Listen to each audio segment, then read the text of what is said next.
بسم الله الرحمن الرحيم. marka hore magacayga waxaa la yidhaahaa maxamed cabdiraxmaan sheekh muumin. waxaan ahay nin u dhashay magaalada dhagaxbuur kasoo jeeda. run ahaantii dadku say u badan yihiin waa la yaqaanaa qoyska la yidhaahaa reer sheekh muumin. aabahay cabdiraxmaan sheekh muumin iyo adeerkii xaaji axmed sheekh muumin oo ahaa dad aada waxtar ugu lahaa gobolka jarar, gaar ahaan magaalada dhagaxbuur iyo tuulooyin hoos yimaada. waxay ahaayeen dad masaajido badan u dhisay. masaajidada meelaha ka dhisan waxaa kamid ah magaalada araarso, magaalada dhagaxtuur la yidhaaho, magaalada kale dusme la yidhaaho. dhagaxbuur 3 masaajid ka dhiseen. run ahaantii masaajidada iyo madrasooyin ay dhiseen darteed ayaa lagu jaajuusay oo la yidhi waa itixaad, waa la xidhay. midna waxaa la xidhay 1991 midna waxaa la xidhay 1992 oo sanad bay kala dambeeyeen.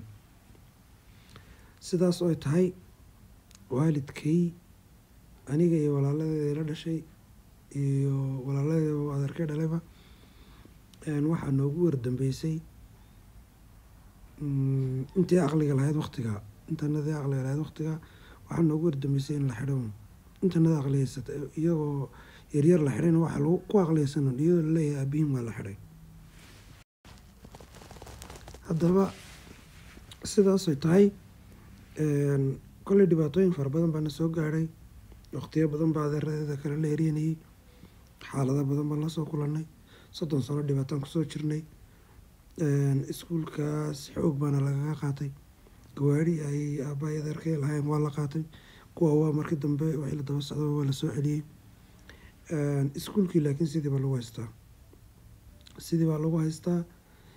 iskuulka waalidkay waxay u dhiseen madaraso diin iyo dunuwiba lagu barto.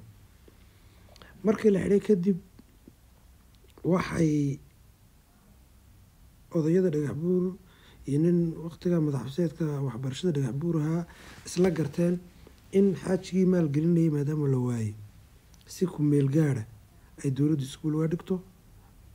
mushaarka macalimiinta iyo aduu cidda dhigaysana ay dowladdu bixiso. sidii bay ay gacanta dowladda ku galay. run ahaantii inaanu ka hadalno ama aan iskuul deedeena iska daayay, inaanu annaga waalidkiina dhala weyna dhaleen ay yidhaahaan waan ka cabsan jirnay. taasna waxaa sabab u ahayd Ethiopia waqtigaa ciddii haysato TPLF ahayd, EPRDF iyo Tigray. maanta isbedel baa dhacay. TPLF ilaahay dalka uu ka dulqaaday, deegaanka uu ka dulqaaday.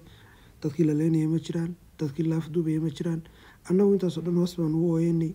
maanta markii cadaalad iyo la helay in dadka dhibka ku haya laga dulqaado, in iskuulkanagiina xoog lagu haysto, annagiina yacnii abana loo aragba dad wax la gaadhsiiyey, waan ka xumahay. aadna waan uga xunnahay. dowladdu waa inay si nabadgelyaa oo aanan dhibaato sameyneyn, oo aanan sifo xun wax ku deydeynin ay iskuulkan ay noogu soo wareejisaa. waxaa jira dad badan oo ama dhul laga qaaday ama guryo laga qaaday waqtigii cabdiile iyo ka horba intii EPRDF iyo TPLF waddanka haysatay. ruux walbaba gurigiisi intuu hor istaagay baa qoful ku jabiyey uu qaatay. war annagu taa maanaan kari waayin, maanaan cabsinama hayso. ixtiraam iyo shuruucda oonu ilaalinayno ama baanu yacnihii iyo si sharci inaanu ka helno sifo sharciya maadaama waxaan naga yahay umaan xeerinaynay. tii madaxweyne waanu u tagnay, cid walba waanu u tagnay, cid walba waan la xidhinnay, waana loo tixgelin waayey. imika annagu waxaan naga dahay cidnoo daba fadhiisan mayno. waanu la wareegi, waanu qaadan.